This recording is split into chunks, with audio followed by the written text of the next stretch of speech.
आंध्र की आड़ में देश विरोधी साजिश। छांगुर बाबा का नेटवर्क सिर्फ फंडिंग और धोखे तक नहीं सीमित था। एटीएस की जांच में खुलासा हुआ है कि वो आईएसआई के साथ मिलकर साजिश रच रहा था।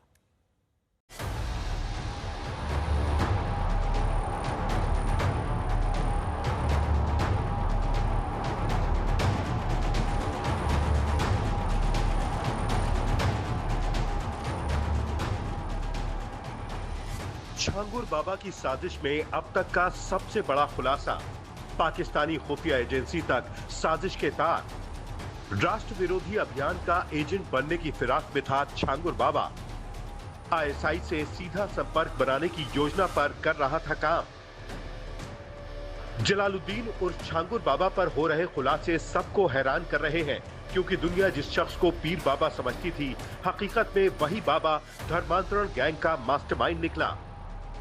अब छांगुर बाबा यूपी एटीएस की गिरफ्त में है और उसका काला साम्राज्य करीब करीब ढह चुका है। लेकिन इस पड़ताल के बीच जो खुलासा हो रहा है वो बेहद सनसनीखेज है।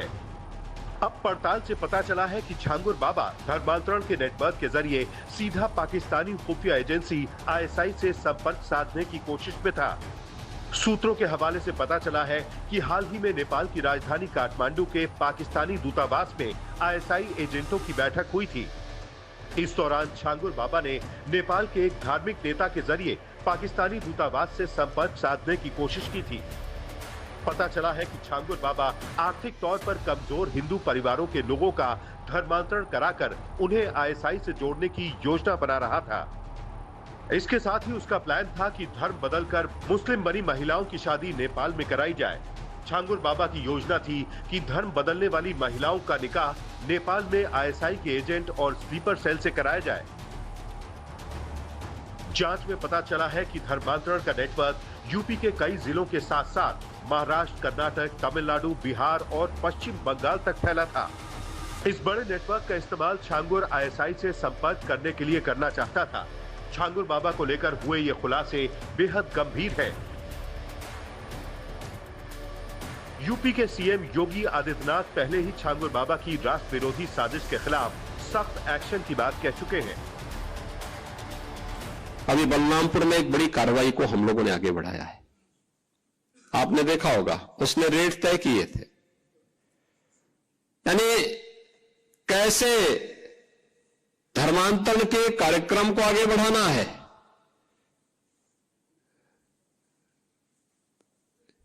हिंदुओं में, ब्राह्मण में, क्षत्रिय में, सिखों में, अन्य ओबीसी जातियों में, अनुसूचित जाति जनजाति के लोगों को कैसे धर्मांतरित करना, सबके रेट उसने तय किए हुए थे। छांगुर बाबा के काले कारनामे लगातार सामने आ रहे हैं, जिससे धर्मांतरण के साथ देश के खिलाफ बड़ी साजिश का भी खुलासा हो रहा है। यूपी के बलरामपुर से संतोष शर्मा और लखनऊ से आशीष श्रीवास्तव के साथ दिल्ली से अरविंद ओझा, आज तक।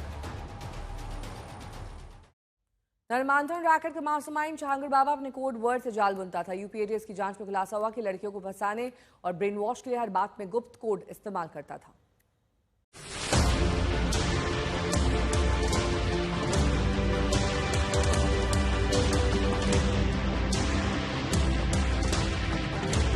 पहले धोखे के जाल में फंसाना और फिर धर्मांतरण कराना, इसी फॉर्मूले के जरिए दिन ब दिन छांगुर बाबा का काला धंधा बढ़ता गया।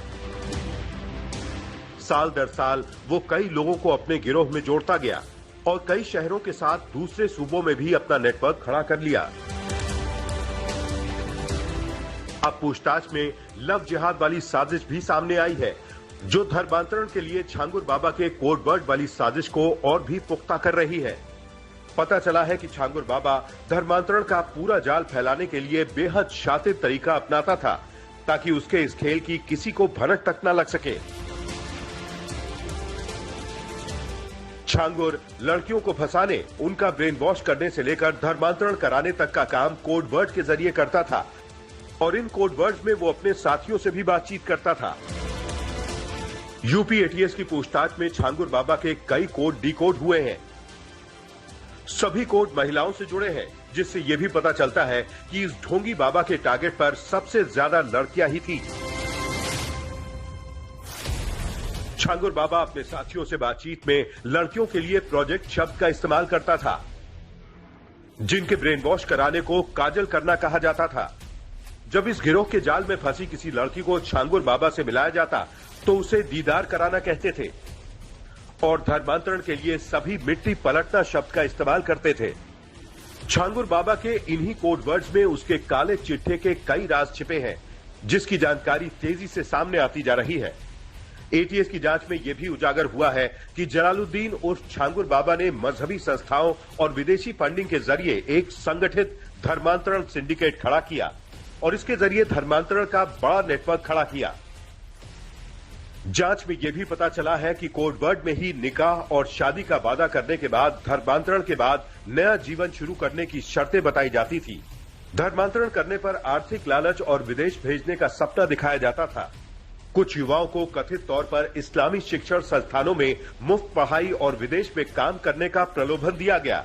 साथ ही नेपाल या खाड़ी देशों के संपर्कों का हवाला भी दिया जाता था। अब तक यूपी एटीएस की जांच में यह निकलकर सामने आया है कि छांगुर बाबा ने अपने हर काम के लिए कई कोड वर्ड बना रखे थे। उसके हर साथी और गुर्गे को इन कोड वर्ड्स की पूरी जानकारी थी। अब एटीएस एक एक कोड को डिकोड कर रही है ताकि छांगुर बाबा का हर राज सामने आ सके।